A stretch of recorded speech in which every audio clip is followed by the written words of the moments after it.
Belə bir vaxtda hamı yumruq kimi düğünlənib, düşmənə qarşı qalxmalıdır. Doğru. Allah olsun. Vətən təhlükədədir. Torpaqlarımıza qəsd olunur.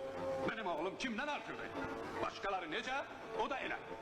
Sən getməsən, o getməsə, mən getməsəm, kim qutarar bizləri bu bəlalardan? Doğru. Doğma torpağımızda müharibə gedir. Belə bir məqamda hamı cəbhəyə getməli, lazım gəlsə şəhid olmalıdır. Dönüş olsun sana. Başbabanlar hamısı getməlidir. Zarafat deyil, o boyda kişi öz oğlunu cəbhə yola salır. İnşallah sən də oğlunun qanı yerdə qalmaz bacı. Fikir eləmə. Halal olsun, Halal olsun. yaşasın vətənin sahip oğulları. O gün olsun gel. Vətənin gərəyi sənə halal olsun.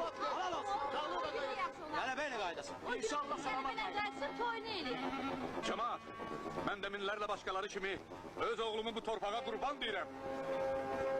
Qoy getsin cəbhəyə, vətən uğrunda vuruşsun, lazım gəlsə həlak olsun.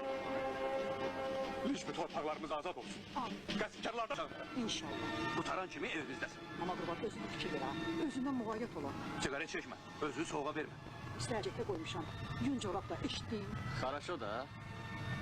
Dikkat! J2-001 nömrəli reysə minik başlanır. Внимание!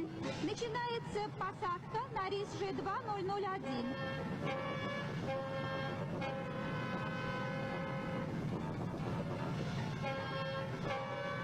Dikkat! J2-001 nömrəli reyslə uçan təyyarə 2 saat yarımdan sonra İstanbul'a inəcək. İnşallah. İnşallah.